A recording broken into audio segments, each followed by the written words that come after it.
Rachel Meyer had always been ordinary in the eyes of the world. She lived in a 2-bedroom wooden cottage in a sleepy town in Vermont with her younger brother Sam, who was autistic. She worked 2 jobs, a kindergarten teacher by day and a bakery cashier at night.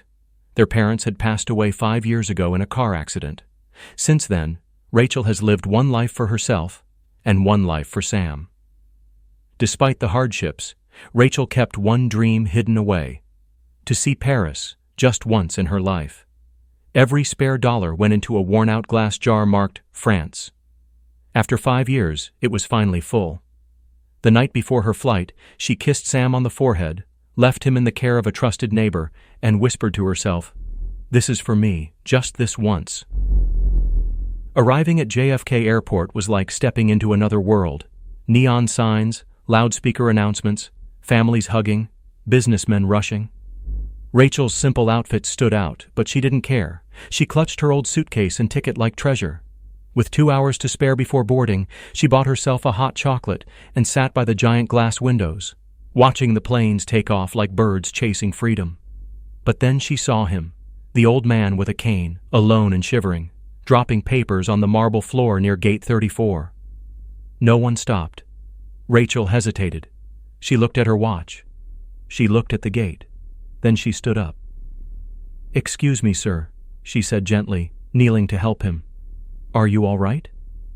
The man looked up, startled. His voice trembled. I lost my boarding pass. I was just trying to...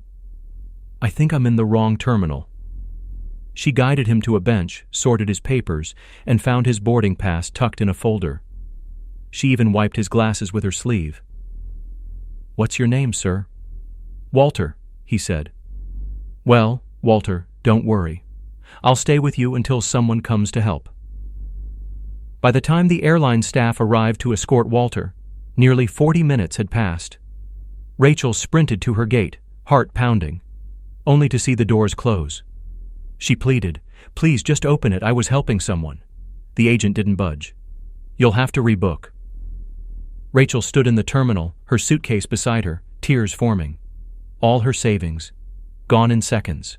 No refund, no hotel, no food, no trip. But she smiled softly, whispering to herself, it was still the right thing to do. She spent that night on a bench near the food court, using her coat as a pillow. Meanwhile, in Skyspan Airlines Flight 726, the Paris flight, Walter Grayson sat in first class, now dressed sharply in a blazer, no longer stooped or frail. He watched passengers sip champagne and ignore each other. He whispered to his assistant beside him, "Not a single soul noticed me, except her." Walter Grayson, billionaire, founder of Skyspan and known recluse, had been conducting an undercover evaluation of his own airline and humanity in general. And Rachel Meyer, the woman who missed her flight to help him, had passed a test he hadn't planned. "Find her," he said. "Now." The next morning, Rachel awoke to a tap on her shoulder. "Miss Meyer?" said a woman in a navy blue suit. "Yes?" "Come with me, please." In disbelief, Rachel was escorted to a luxury lounge, given fresh clothes, breakfast, and a new ticket. Not just to Paris, but first class, on a private Skyspan flight that left that evening. She asked, "But who did this?" The woman only smiled. "Someone who believes kindness deserves recognition." When Rachel landed in Paris, a limousine was waiting. Her hotel was a suite in the Ritz. She explored the Eiffel Tower, Montmartre, and the Seine. But more than the sights, she kept wondering why this was happening, until she was invited to a formal event, the Skyspan Global Charity Gala. She walked into a grand ballroom in a borrowed evening dress, heart pounding, and there he was, Walter Grayson. "You," she gasped. He smiled warmly. "You treated me like a human being, and that means more than you know."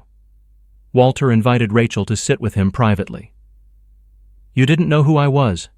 You gave up something priceless just to help. That kind of heart is rare." He handed her an envelope. Inside was a job offer. Head of Educational Outreach at the Skyspan Foundation. A 6-figure salary, global travel, housing for Sam. Rachel was stunned. "Why me?" "Because one day I'll be gone. And I want my company to reflect the people I admire." not just the ones who build towers, but those who lift others. Rachel accepted the role and moved to Boston. She became a public speaker on kindness and leadership. She opened schools in underdeveloped areas. She brought Sam with her, enrolling him in a world-class therapy program. She stayed in touch with Walter, visiting him every Christmas. Before he passed away peacefully in his sleep 2 years later, he left her a handwritten note. "Kindness built this airline, now it flies on your wings." Rachel became the new face of Skyspan Airlines, not for her money, but for her story. Rachel is at a school in Santorini, Greece.